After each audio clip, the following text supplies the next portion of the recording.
Уважаемые друзья, дамы и господа, Dear friends, ladies and gentlemen, so before speaking on the subject matter of our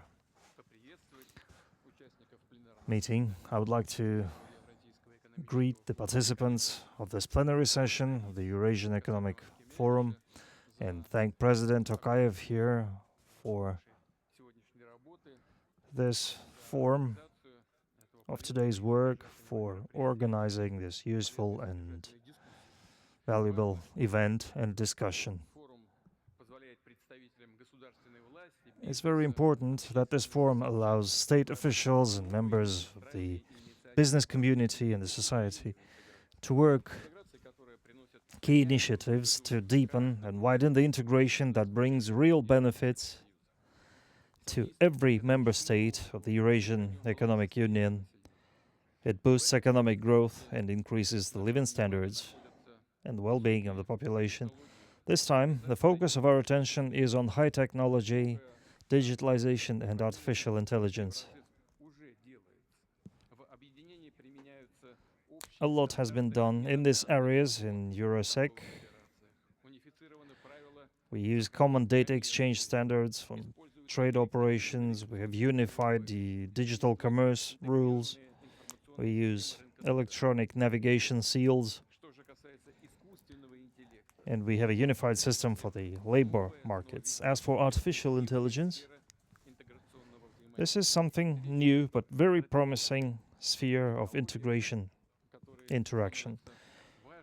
We're looking at strategic technologies that are becoming an important factor in ensuring global competitiveness, economic growth, and progress.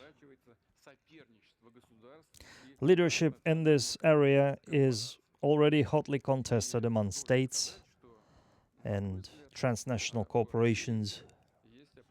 And I must say that, in my view, Russia has certain competitive advantages here. First of all, we realize very well just how important this knowledge is. We understand the fundamental importance of these instruments. And we realize the opportunities and risks lying in the deployment of such technologies. Number three, as has been said already here, we possess the intellectual potential in education, and this process has been going on in education and our academic circles. Russia possesses the talent required to solve these tasks. And finally, the development of artificial intelligence requires huge use of energy, and Russia has, in this regard, certain competitive advantages. I mean, well-developed nuclear energy technologies, small nuclear power plants, high-power units, as well as other sources of energy. I mean, hydroelectric generation, conventional generation, and so on. It can all be used, and Russia has obvious advantages in this regard. And finally, the development of artificial intelligence requires a lot of financing. And now it turns out that Russia is capable of concentrating significant amount of financial resources in these areas. In this regard, the Russian Federation is one, perhaps, of few countries capable of creating and actually creating its own sovereign AI platforms.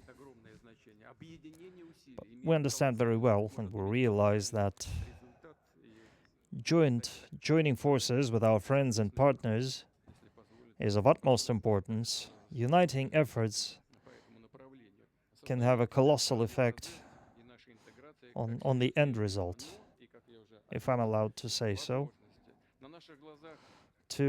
For Eurosec countries, it creates serious challenges as well as opportunities. And political lives are changing as well in front of our eyes. As the previous speakers mentioned here, technologies of political lives are changing. A radically new organization of industry is being formed.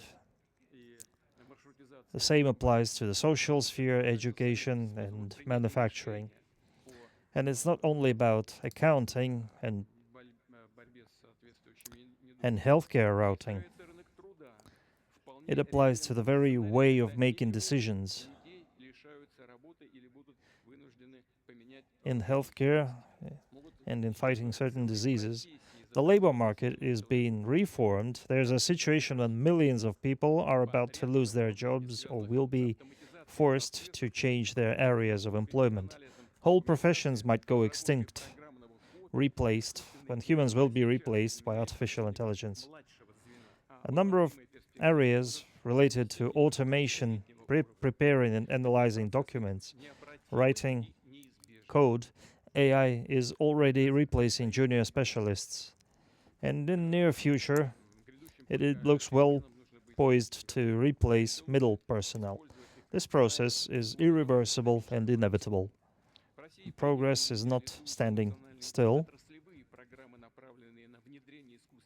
and we must be ready for upcoming changes. Better still, we must use them as drivers of accelerated economic growth. Russia has national and industry-wide programs aimed at deploying artificial intelligence in most different spheres, social spheres. I mentioned healthcare already.